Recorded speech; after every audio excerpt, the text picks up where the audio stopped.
Overcoming new challenges of how the NATO alliance approaches its defense and deterrence posture is on top of the agenda in Warsaw today. To discuss this, we are now joined by Jean-Charles Ellermann-Kingombe, the Assistant Secretary General for Cyber and Digital Transformation at NATO. Sir, thank you so much for making the time to meet with us. I would like to start off first with a very basic principle of how is NATO preparing for cyber warfare and how prepared is the alliance at present for the new challenges which are emerging at present times? Well, NATO, that is both NATO headquarters but also NATO allies, have for many years been working on cyber protection, resilience, preparing ourselves to fend off attacks, sharing information, patch vulnerabilities in our systems. That work continues.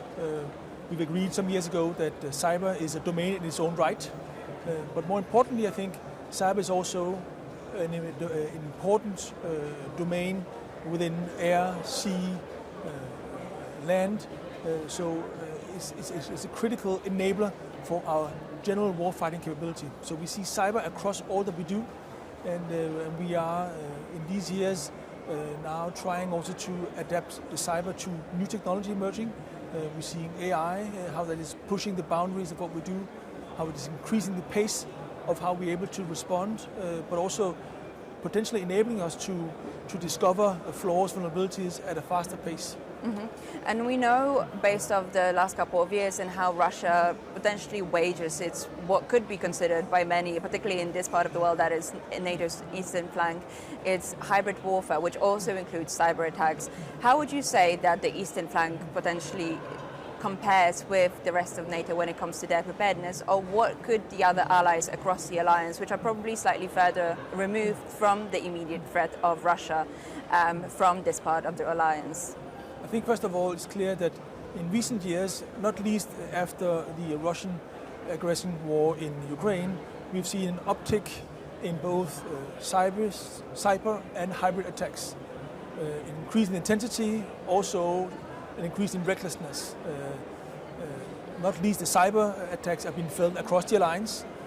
Obviously some attacks in hybrid, you've seen a bigger footprint on the eastern flank, but the cyberspace, I think across the alliance we're feeling that pressure, and across the alliance we're having a conversation, have had in recent years, how do we increase and strengthen our cyber defense, how do we strengthen our defense in the hybrid area.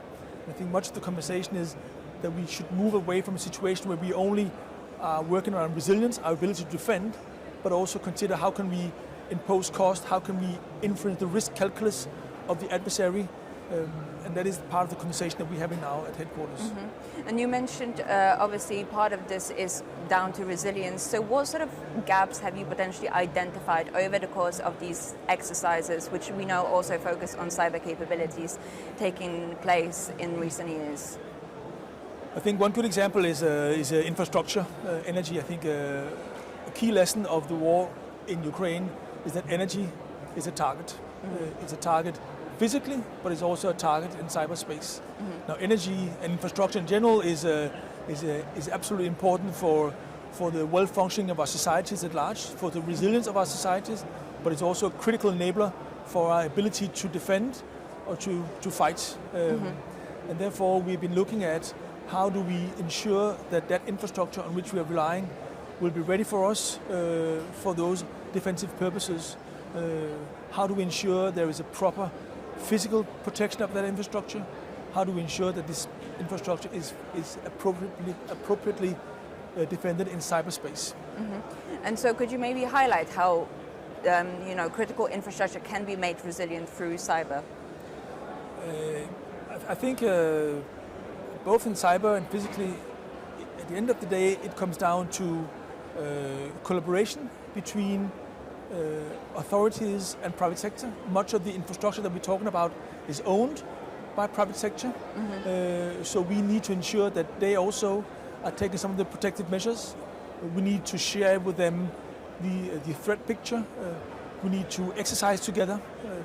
We need to share information that allows us to support them. A very good example is a critical undersea infrastructure, where we've been working very closely with the private sector, with allies in recent years, and sharing information, doing exercises, trying to also use new technology to help us better get an overview of what's happening. So that the public-private collaboration is a critical aspect also in cyberspace. Many of the big industries have enormous amounts of data, are fighting off cyber attacks on a daily basis. Their insights is something that we can use in reinforcing our protection. That's also why at NATO headquarters we are building a so-called integrated cyber center where we will have all nations assembled, but also representatives from the private sector to help us have this common situational awareness and to share information, share experiences, and that will in itself strengthen our ability to fight off cyber attacks. And in the medium to long term, how much of a threat do you actually think that the cyberspace will present for defense and deterrence of NATO? We know that the theaters of war are constantly changing, so to what extent is this going to be a major part of how modern wars are waged in the years to come? It's at the center of how you fight modern wars. And that's also why it's so important that we don't only perceive cyber as a domain in its own right, but as a critical factor in all the other domains. What we are doing in many countries at NATO right now, we are developing the so-called digital transformation. I mean, modern warfare will be digitalized, digitally underpinned, but we're seeing cyber and digital transformation going hand in hand for those reasons. And what you see today is that with cyber attacks or with cyber capabilities, you can prevent kinetic attacks from taking place. Kinetic attacks will often depend on infrastructure. You can neutralize that with cyber. So it shows that cyber is an important and will be a critical part of modern warfighting in all its characteristics. So I think what we've seen also here in Poland, where you've in your cyber command you have merged cyber and digital transformation. This is also very much the way that we're thinking at NATO headquarters, where we have established a new unit, a division last year, where we have assembled for the first time both cyber and digital transformation for exactly those reasons. But would you say that any parts of the alliance will be more vulnerable or are in a more precarious position when it comes to potentially cybersecurity, cyber attacks, as it stands at present?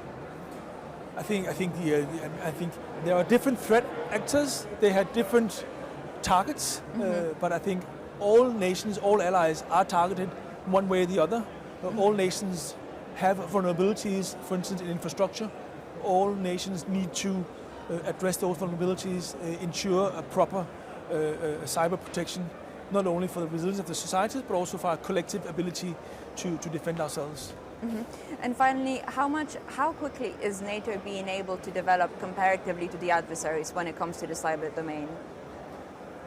I think we have some of our allies have very strong capabilities. That is to the benefit of NATO as a whole.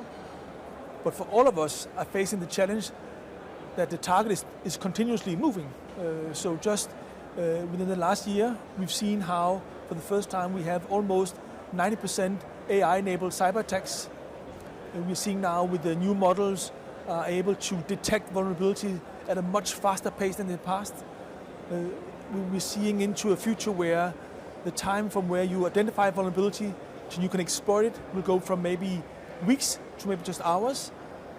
So that also raises the game for us as defenders, that we need to be able to, within maybe minutes, to go from identifying vulnerability to be able to patch it. So this real-time work in cyberspace will be changing the way we do cyber protection.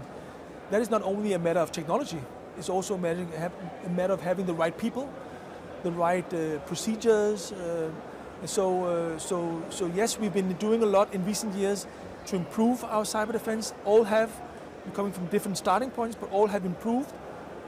But we still have a massive challenge, and the size of that challenge just continues to evolve. So we need also to continue to invest and make sure that new technology, disruptive technology, AI today, maybe quantum tomorrow, maybe a third thing the day after tomorrow, that all those new technologies are not only becoming tools for the cyber attackers, but also becoming tools for us cyber defenders. And with that, I'm apologize, but our time has come to an end. So thank you so much for your time. Thank you very much for seeing us. And thank you for watching from Warsaw for TVP World, Zuzanna Jurek.